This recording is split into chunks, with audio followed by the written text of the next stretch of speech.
सो hello दोस्तों, welcome back to the channel commerce heroes classes. हम लोग कंटिन्यू कर रहे हैं इंडियन इकोनॉमिक डेवलपमेंट के chapter number 1, that is Indian economy on the eve of independence. This is part 2 of the video. Part 1 of the video को देख लेना, उसके बाद पार्ट 2 ऑफ द वीडियो के साथ स्टार्ट करना। नीचे डिस्क्रिप्शन बॉक्स में लिंक दिख जाएगा। किसी को अकाउंट्स पढ़नी है, बिजनेस स्टडीज पढ़नी है, तो वो भी आप लोग पढ़ सकते हो इस चैनल पे मेरे साथ। तो दोस्तों कंटिन्यू करते हैं अपने टॉपिक के साथ, Indian economy on the eve of independence. तो मैंने बताया था हमारे जो ब्रिटिशर्स है ना, हमारे थोड़ी ना थे ब्रिटिशर्स दोस्तों, बाहर के थे। तो ब्रिटिशर्स ने इंडियन इकोनॉमी के ऊपर रूल करा था 200 ईयर्स तक, और उन्होंने जो है ना इंडिया की हालत खस्ता कर दी थी। खस्ता खस्ता बोले तो सर एक्सप्लॉयटेशन कर दी थी बहुत ज्यादा, भर भर के। तो हमने लास्ट वीडियो के अंदर पढ़ा था एग्रीकल्चर सेक्टर के बारे में। आज हम पढ़ेंगे बच्चों लोग इंडस्ट्रियल सेक्टर के बारे में, कि इंडस्ट्रियल सेक्टर को इन्होंने तबाही कैसे मचाई थी। किसने मचाई थी दोस्तों तबाही? ब्रिटिशर्स ने तबाही मचाई थी। तो आओ इनकी तबाही के बारे में पढ़ते हैं। दोस्तों रोना मत प्लीज। मुझे पता है तुम लोग जब ऐसी चीजें जब पढ़ते हो तो मैं रोना आ जाता है, लेकिन प्लीज रोना मत, ठीक है? प्रॉमिस करो मेरे से, कोई भी बच्चा इस वीडियो के अंदर रोएगा नहीं। सर इंडियन इकोनॉमिक डेवलपमेंट है, रोना तो खुद आ जाता है ना। अरे नहीं ना, एकदम ऐसे अलर्ट होके बैठा करो, टेबल चेयर पे एकदम बैठा करो, ठीक है? नींद नहीं आएगी बिल्कुल भी। Colonial exploitation on the industrial sector. देखो क्या लिखा हुआ है बच्चों, the most popular industry is handicraft industries, but Britishers finish these industries by. Sir India की सबसे पॉपुलर इंडस्ट्री कौन सी थी दोस्तों? हैंडीक्राफ्ट इंडस्ट्रीज थी। तो ब्रिटिशर्स ने सबसे पहले अटैक किसके ऊपर करा? हैंडीक्राफ्ट इंडस्ट्रीज के ऊपर। तो देखो सबसे पहला पॉइंट क्या लिखा हुआ है, डी इंडस्ट्रियलाइजेशन। देखो इंडस्ट्रियलाइजेशन क्या होता है? इंडस्ट्रीज को स्टार्ट करना। डी इंडस्ट्रियलाइजेशन का मतलब क्या? इंडस्ट्रीज को खत्म करना। क्या लिखा हुआ है देखो, Britishers systematically destroy the handicraft industries. दो तरीके से, टू फोल्ड। तो इन्होंने हैंडीक्राफ्ट इंडस्ट्रीज को खत्म करा। कैसे कैसे? दो तरीके से। They take raw material from India at cheap rates and use them in the modern industries in Britain. तो इंडिया से सारा रॉ मटेरियल कहां पर चला गया? ब्रिटेन में चला गया। इंडियंस के लिए रॉ मटेरियल तो बचा ही नहीं। इंडिया की इंडस्ट्रीज को जब रॉ मटेरियल की जरूरत पड़ेगी तो हमारे पास रॉ मटेरियल है ही नहीं। कौन ले गया? ब्रिटिशर्स ले गए। कहां पर ले गए? ब्रिटेन में ले गए। आगे, self finish products of British industries in Indian market at higher prices. तो सेल करा इन्होंने, सेल करा finish product of British industries. तो ब्रिटिश इंडस्ट्रीज के अंदर जो फिनिश गुड्स जो बने थे ना, तो जो फिनिश गुड्स ये जो बनाते थे ब्रिटेन के अंदर अपनी क्या कहते हैं इंडस्ट्रीज के अंदर, उसको इंडिया में सेल करते थे at a higher prices. This two fold policy led to the decline of Indian industries. तो देखो ध्यान से, रॉ मटेरियल खत्म हो गया इंडिया से, बिकॉज सारा रॉ मटेरियल कहाँ पे चला गया? ब्रिटेन में। इंडियन इंडस्ट्रीज सर्वाइव नहीं कर पाएंगी बिकॉज उनको रॉ मटेरियल नहीं बना फिनिश गुड्स बनाने के लिए। अब सर मार्केट में जब गुड्स ही नहीं है तो गुड्स कौन आके बेच रहा है इंडियन मार्केट के अंदर? सब ब्रिटिशर्स आके बेच रहे हैं, और बेच रहे हैं सर हाई प्राइसेस के अंदर, बिकॉज सर हमारे पास ज्यादा ऑप्शंस नहीं है। हम मोनोपोली चल रही थी किसकी? ब्रिटिशर्स की, ठीक है? तो दो तरीके से हमारा डी इंडस्ट्रियलाइजेशन हुआ। फिर discriminatory tariff policy. Tariff policy का मतलब क्या होता है? Taxes policy. और डिस्क्रिमिनेशन का मतलब क्या है? भेदभाव। अब इन ब्रिटिशर्स ने पता है क्या करा? इन ब्रिटिशर्स ने बोला जब भी सामान रॉ मटेरियल से जब भी रॉ मटेरियल इंडिया से ब्रिटेन में जाएगा ना तो कोई टैक्स नहीं लगेगा। जब भी रॉ मटेरियल इंडिया से ब्रिटेन जाएगा कोई टैक्स नहीं लगेगा, और जब भी फिनिश गुड्स ब्रिटेन से इंडिया में आएगा कोई टैक्स नहीं लगेगा। मतलब इन्होंने अपने इंपोर्ट एक्सपोर्ट को क्या बना लिया था? टैक्स फ्री बना लिया था, ठीक है? तो the Britain found Indians the best source of raw material. तो हमारे से रॉ मटेरियल लेते थे, जब भी तो हमारी इकोनॉमी कैसी थी? Feeder economy. As well as the best market for their industrial product, और हमें ही क्या बेचते थे? Finish goods. As a result discriminated tariff policy was produce. It includes, ध्यान से देखो, टैक्स फ्री एक्सपोर्ट। एक्सपोर्ट का मतलब क्या होता है? जब इंडिया से सामान जाता है किसी फॉरेन कंट्री में, तो दोस्तों इंडिया से सामान कहाँ जा रहा था? सब ब्रिटेन जा रहा था। कहाँ जा रहा था बच्चा पार्टी? ब्रिटेन जा रहा था रॉ मटेरियल फ्रॉम इंडिया। तो इंडिया से गया ब्रिटेन। और ये जो एक्सपोर्ट जो था इसको क्या बोलते हैं हम लोग? एक्सपोर्ट बोलते हैं। जब सामान इंडिया से बाहर जाता है तो ये क्या था? टैरिफ फ्री, बोले तो tax free. Tax free import. फिर सामान ब्रिटेन से कहां पर आता था दोस्तों? ब्रिटेन से आता था इंडिया। तो जब भी सामान इंडिया में जब आता है उसको क्या बोलते हैं? इंपोर्ट बोलते हैं। वो भी क्या कर दिया इन्होंने? टैक्स फ्री कर दिया। तो मतलब ये लोग कहीं पे भी टैक्स पे नहीं करते थे। As a consequence British products started gaining Indian markets and Indian handicraft products started closing their domestic as well as foreign market। तो सर ब्रिटिशर्स के प्रोडक्ट धीरे धीरे इंडियन मार्केट पे रूल करने लग गए, और इंडियंस ने अपनी धीरे धीरे इंडस्ट्रीज क्या करने लग गए सर? बंद करने लग गए। The decay of handicraft was the result. The decay मतलब धीरे धीरे हैंडीक्राफ्ट इंडस्ट्रीज क्या हो गई सर? खत्म होने लग गई बिकॉज ऑफ द ब्रिटिशर्स, ठीक है? आगे देखो, competition from machine made goods. अब ब्रिटेन वाले जो सामान बनाते थे कौन सा बनाते थे, मशीन से, और हमारा सामान जो होता था हैंडीक्राफ्ट गुड्स कैसे होते थे, हैंडमेड होते थे। अब सर जो मशीन से काम जो होता था ना वो एकदम क्या होता था सर, प्रिसाइज। प्रिसाइज का मतलब सर कोई उसके नीचे चीजें ऊपर नीचे नहीं होती थी। अब हैंडमेड गुड्स के अंदर थोड़ी सी क्या हो सकते हैं सर, क्वालिटी इशूज हो सकते हैं, लेकिन मशीन से क्या बनती थी, एकदम proper quality. The competition force Indian craftsman to shut down their enterprises. तो इंडियन हैंडीक्राफ्ट इंडस्ट्रीज को फोर्स करा गया कि आप अपना काम बंद करो। As a machine made product from Britain were low cost product. Sir machine से बना हुआ सामान सस्ता पड़ता था, जल्दी बन जाता था, and give competition to the Indian handicraft market. Also machine made product compete with the Indian handicraft product in precision and quality. तो मशीन से बना हुआ सामान एकदम प्रिसाइज था। प्रिसीशन का मतलब क्या होता है सर, सदा हुआ काम था, ठीक है, ऊपर नीचे नहीं होती थी लाइनें, एकदम प्रॉपर चीजें लगी होती थी, एंड अच्छी क्या होती थी बच्चों, quality. Next, low contribution to the GDP. Low contribution to the GDP. GDP का मतलब gross domestic product. Gross domestic product का मतलब क्या होता है, इंडिया में टोटल कितनी प्रोडक्शन हो रही है गुड्स एंड सर्विसेज की। बोला जाए तो सर 2020 में कितनी कार्स बनी थी और 2025 के अंदर कितनी कार्स बन रही है, ठीक है, उनकी प्रोडक्शन, उनकी मैन्युफैक्चरिंग को हम क्या बोलते हैं बच्चों, जीडीपी, ठीक है। तो हमारी इंडिया की जीडीपी कैसी थी, low. Since industries have perished मतलब इंडियन इंडस्ट्रीज खत्म हो रही थी। There is no production of goods and service. तो इंडिया में तो प्रोडक्शन हो ही नहीं रहा था, ना गुड्स का ना सर्विसेज का, क्योंकि ब्रिटिशर्स ने धीरे धीरे हमारी सारी इंडस्ट्रीज खत्म कर दी थी। So the growth rate of new industrial sector and its contribution to GDP remained very small.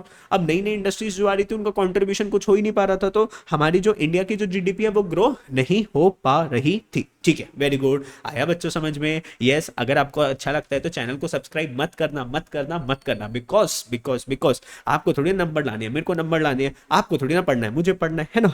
चलो, adverse effect of decline of handicraft industries. Adverse effect क्या होता है सर, हैंडीक्राफ्ट इंडस्ट्रीज जब गिर गई तो जो लोग उस इंडस्ट्रीज के अंदर काम कर रहे थे अब उन लोगों के पास काम नहीं है, वो लोग क्या हो गए, अनएम्प्लॉयड हो गए। अब वो लोग अपने अपने गांव चले गए दोस्तों एग्रीकल्चर करने के लिए। तो एग्रीकल्चर के अंदर एकदम से क्या आ गई सर, भीड़ आ गई, हाई लेवल ऑफ क्या हो गया, अनएम्प्लॉयमेंट, लोगों की जॉब चली गई। The decline of Indian handicraft result in unemployment which force artisans to. Artisans कौन होते हैं, वो लोग जो हैंडीक्राफ्ट का काम करते थे, ठीक है, टू टेक अप। अब वो क्या करने लग गए, एग्रीकल्चर में चले गए। Import of finish goods. Indian goods can't compete with the foreign competition of machine made cheap goods. तो इंडिया का जो सामान जो था वो कंपटीशन में नहीं रह पा रहा था, किसके साथ, मशीन मेड गुड्स, और वो सस्ते पड़ते थे किससे, ब्रिटेन से, विच एनकरेज इंपोर्ट फॉर, जिसके वजह से इंडियंस भी अब किसका सामान यूज करने लग गए थे, सब ब्रिटेन का, ठीक है। Lack of capital goods industries. Capital goods industries मतलब सर मशीन्स, तो इंडिया के पास मशीन्स नहीं थी सामान बनाने के लिए। The capital good industries refers to those industries which can produce, वो कंपनीज जो कि प्रोड्यूस करती थी क्या, machine tools, which in turn are use for producing articles for current consumption. मतलब सर कैपिटल गुड इंडस्ट्रीज मतलब वो इंडस्ट्रीज जो कि मशीन्स बनाती है और वो मशीन्स आगे कुछ और बनाने में क्या करती है सर, हेल्प करती है। जैसे मान लो मैंने एक स्विंग मशीन बना दी, स्विंग मशीन समझते हो ना, स्विंग मशीन, उससे क्या बनता है दोस्तों, धीरे धीरे लोग बाग क्या करते हैं, वो टेलर यूज करते हैं ना, आगे सर्विसेज करने के लिए, आगे कपड़े वपड़े बनाने के लिए। तो सर हमारे यहाँ से इंडस्ट्रीज खत्म हो गई जो कि मशीन्स बनाती थी, और वो मशीन्स आके क्या बना के देती थी सर, फिनिश गुड्स। तो वो मशीन्स थी नहीं सर इंडिया के अंदर। Limited role of the public sector, बोले तो government. The public sector did nothing for the industrial sector. The public sector remained confined only. सिर्फ पब्लिक सेक्टर किसके ऊपर फोकस करते थे, रेलवे के ऊपर, कम्युनिकेशन के ऊपर, पावर के ऊपर, एंड पोर्ट्स के ऊपर। पोर्ट समझते हो ना, जहां से शिप आता है और जाता है।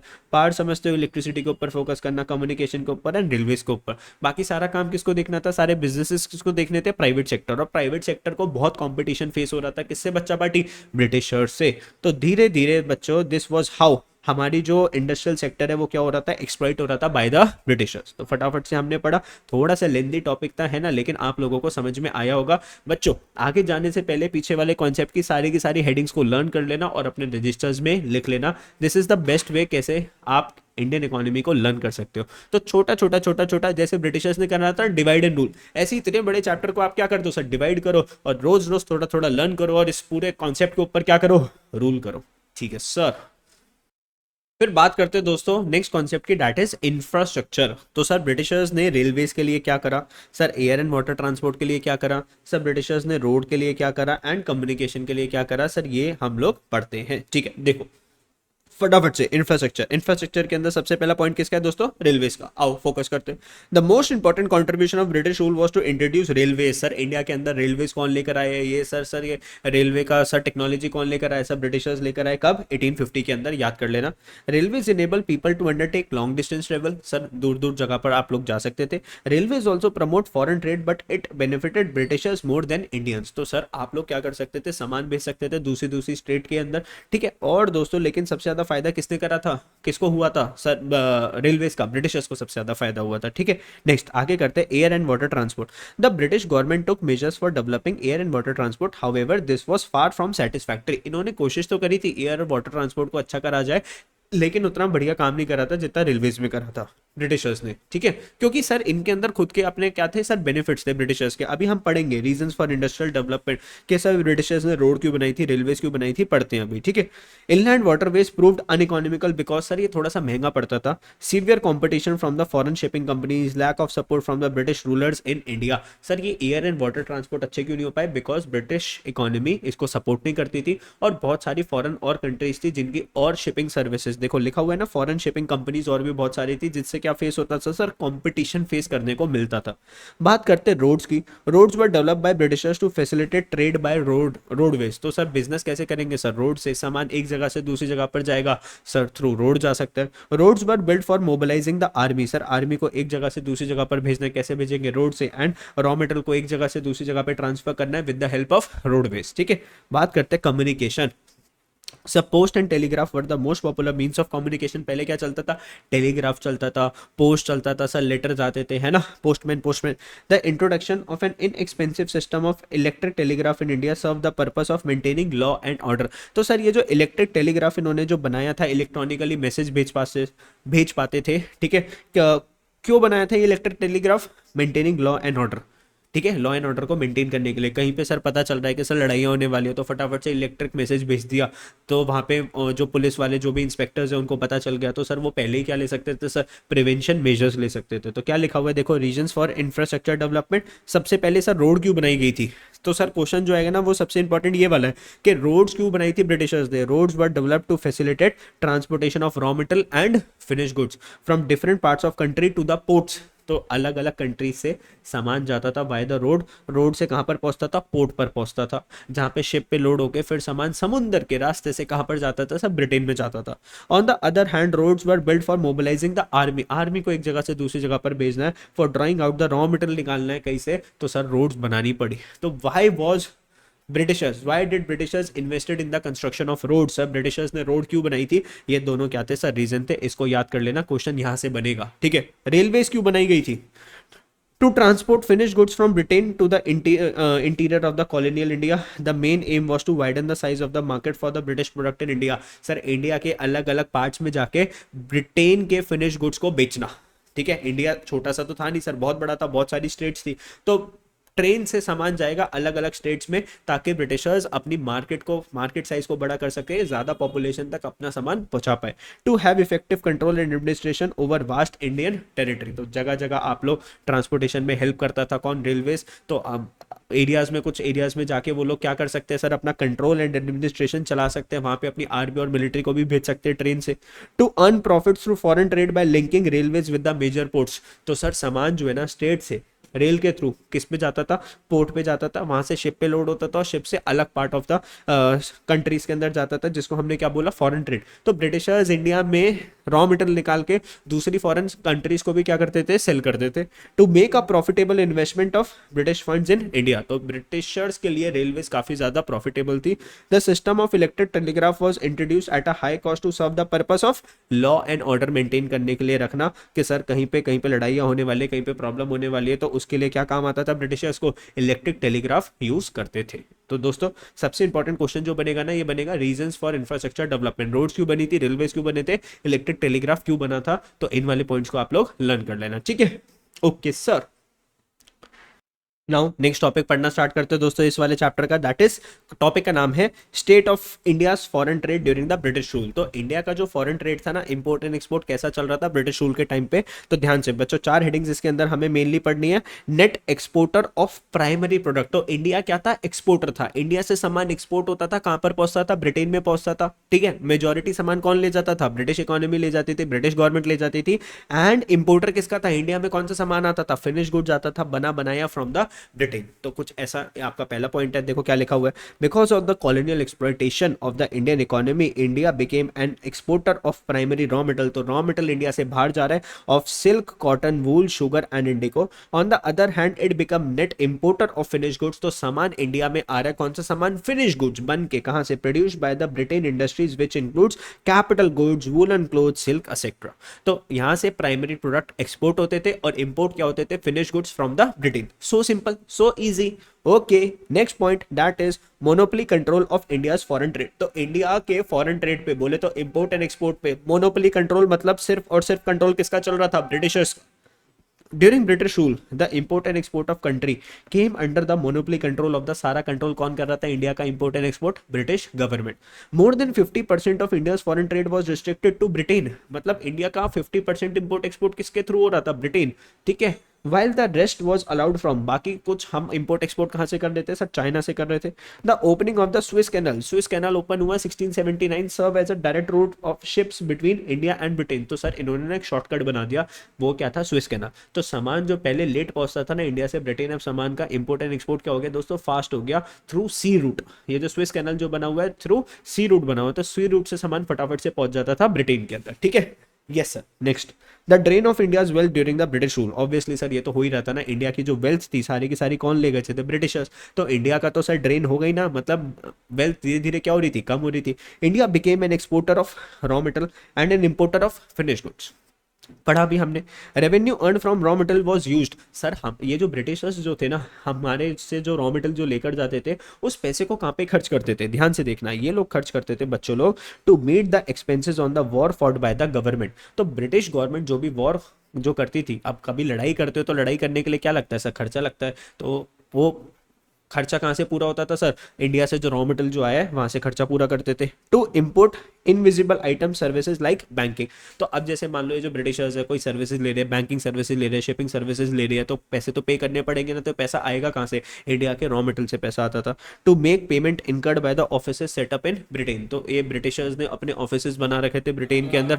तो ब्रिटेन के अंदर इन्होंने क्या बना रखे थे दोस्तों, अपने ऑफिस। तो ऑफिस का खर्चा कहाँ से चलता था, इंडिया के रॉ मटेरियल से। Hence the wealth has degraded rain to a large extent during the British rule. तो ब्रिटिश रूल के टाइम बहुत सारी वेल्थ इंडिया की खत्म हो गई थी। तो बच्चों ये एक छोटा सा टॉपिक था, state of India foreign trade during British rule. बहुत सिंपल है, बहुत ईजी है, हेडिंग्स के ऊपर फोकस करो, अंदर का कंटेंट मैंने आपको एक बार पढ़ा दिया, समझा दिया, इसको अपनी लैंग्वेज में लिख देना। रट्टा सिर्फ हेडिंग का मारना, अंदर रट्टा मारने की कोशिश मत करना। ठीक है, रट्टा सिर्फ अपनी हेडिंग्स का कर लेना। और बच्चों थोड़ा सा लिखने की भी क्या करा करो, प्रैक्टिस करा करो जब भी थ्योरी पढ़ते हो। इस वाली वीडियो को यहाँ पे खत्म करते हैं दोस्तों, 2 वीडियोस और आएगी और फिर उसके बाद आपका ये वाला चैप्टर क्या हो जाएगा, बहुत इजीली फिनिश हो जाएगा। Bye bye, thank you for watching the video.